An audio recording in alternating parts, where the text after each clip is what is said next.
യൂട്യൂബിന് വിട. സൂര്യയിലെ എല്ലാ പരമ്പരകളും സംരക്ഷണത്തിന് ശേഷം തികച്ചും സൗജന്യമായി സൺ നെക്സ്റ്റ് ആപ്പ് ഡൗൺലോഡ് ചെയ്യൂ. കണ്ടാസ്വദിക്കാം നിങ്ങളുടെ പ്രിയ പരമ്പരകൾ.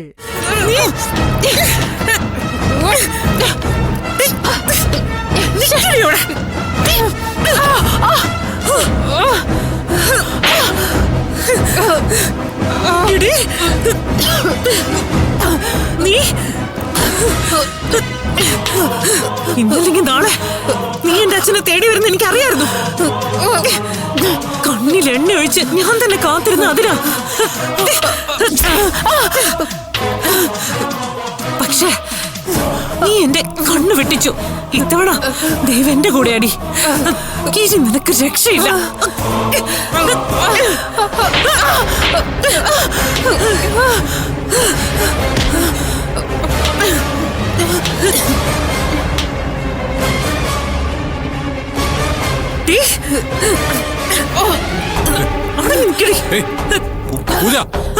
അച്ചൂട്ടാ വേഗം വാ.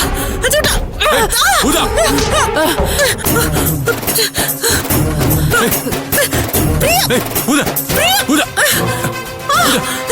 പ്രിയ പിടിക്ക. അവൾ അച്ഛനെ കൊല്ലാൻ വന്നതാ.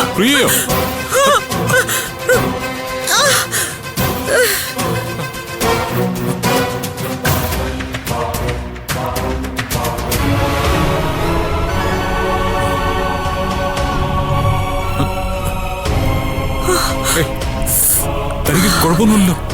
കൈക്കെന്താ പറ്റി? ആ പരിസരത്ത് നിന്ന് കാണുന്നില്ല. എന്താ അവള് കടന്നു കളഞ്ഞിട്ടുണ്ടാവും. അത് അറിയില്ല. അയ്യോ അച്ചൂട്ടാ, അച്ഛന് വാ തമ്മ.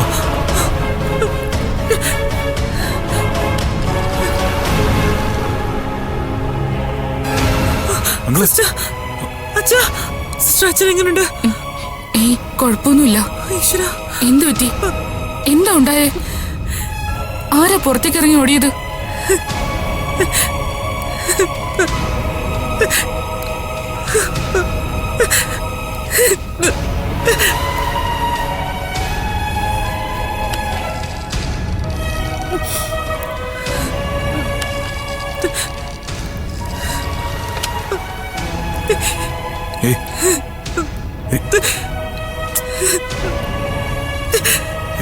ധൈര്യമായിട്ടിരിക്കുക.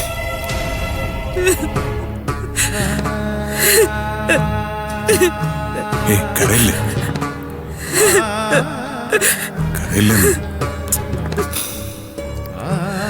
പൂജ, സമാധാനിക്ക്. ധൈര്യമായിട്ടിരിക്കുക.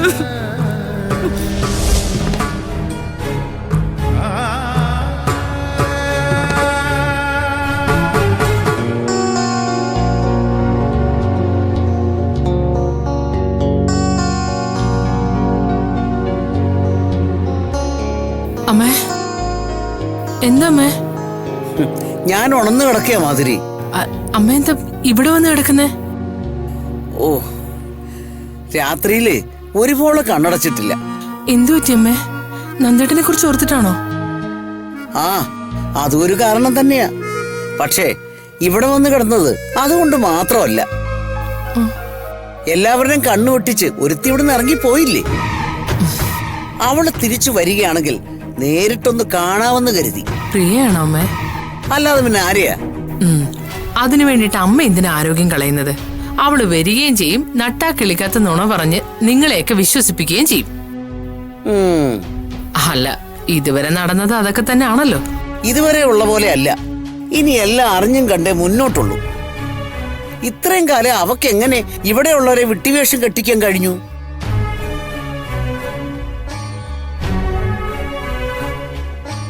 ആ അമ്മേ, ദാ കാപ്പി. മധു, നീ ഇവിടെ ഉണ്ടായിരുന്നോ? പ്രായശ്ചിത്തങ്ങൾ ഓരോന്നായി ചെയ്യണ്ടേ? എല്ലാം മാറി മറിയല്ലേ. അമ്മേ, ഇന്നലെ ആനന്ദേട്ടൻ വന്ന് പറഞ്ഞതൊക്കെ നന്ദേട്ടൻ പറഞ്ഞതാണോ അതോ അർജുൻ പറഞ്ഞതോ? ബോധമില്ലാതെ ICU കിടക്കുന്ന നന്ദൻ എങ്ങനെയാ മധു ഇതൊക്കെ പറയാൻ നിൽക്കുന്നേ? ഒന്നുകിൽ അർജുൻ പറഞ്ഞത്, അല്ലെങ്കിൽ ആനന്ദ് അവിടെ നിന്ന് മനസ്സിലാക്കിയത്. എന്താ മധു അങ്ങനെ ചോദിച്ചേ? വിശ്വസിക്കാൻ ബുദ്ധിമുട്ടുണ്ടോ? അല്ല മാധുരി ചേച്ചി, ഇതിപ്പോ ഇത്രയും കാലം നമ്മൾ പറഞ്ഞു കേട്ട കഥയൊക്കെ ആകെ മാറിയല്ലോ. നന്ദേട്ടനോ അരുണിമ ചേച്ചിയും അനുവും ഒക്കെ ഉള്ളൊരു ഫാമിലിന്ന് നമ്മൾ പറഞ്ഞു വിശ്വസിച്ച് നടന്നിട്ട് ഒരുമാതിരി ആടിനെ പട്ടിയാക്കുന്നത് പോലെ പെട്ടെന്ന് കാര്യങ്ങളൊക്കെ തിരിഞ്ഞു മറിയുമ്പോ വിശ്വസിക്കാൻ തന്നെ പാടാ. ഇത്രയും കാലം പട്ടിയെ ആടാക്കിക്കൊണ്ട് നടക്കുകയായിരുന്നു നമ്മള്. അപ്പം മണ്ടരായത് നമ്മളല്ലേ? പലപ്പോഴായി അരുണിമ എന്നോട് പറഞ്ഞിട്ടുണ്ട് അവൾക്ക് മകളായി തോന്നുന്നത് പൂജ മാത്രമാണെന്ന്. അപ്പോഴൊക്കെ പൂജ അവളെ പറഞ്ഞ് തിരിച്ചതാണെന്നേ ഞാൻ കരുതിയുള്ളൂ.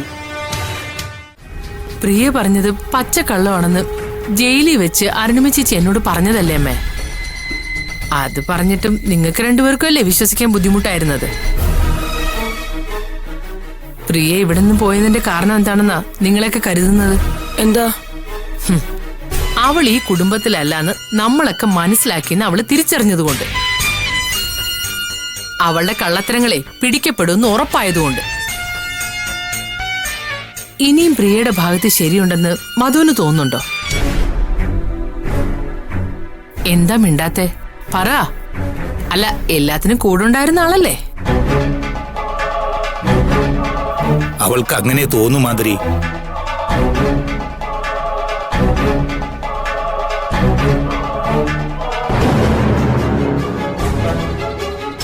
പണ്ട് മുതലേ കുരുട്ട് കാര്യങ്ങളോടാണല്ലോ ഇവൾക്ക് കൂടുതൽ ഇഷ്ടം.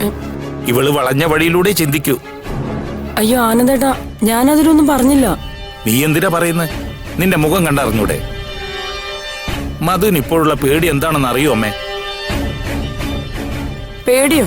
ഞാനെന്തിനാ പേടിക്കുന്നേ? അതിന് ഞാനൊന്നും ചെയ്തില്ലല്ലോ. നീയൊന്നും ചെയ്യണ്ട. പക്ഷേ ഇങ്ങനൊരു പണി ഒപ്പിച്ചിട്ട് ഇവിടെ നിന്ന് പോയ പ്രിയ നിനക്കെതിരെ എന്തെങ്കിലും പറഞ്ഞാലോ എന്നുള്ള പേടി ഉണ്ടാവുമല്ലോ. എനിക്കെതിരെ എന്തിനു പറയണം? പൂജ എവിടെ നിന്ന് തുരത്താൻ നീ കുറെ അവളുമായി ചേർന്ന് നിന്നല്ലേ? അടയും ചക്രമായിട്ട് നിന്ന സമയത്ത് നീയും കുറെ കാര്യം അവളോട് പറഞ്ഞിട്ടുണ്ടാവും.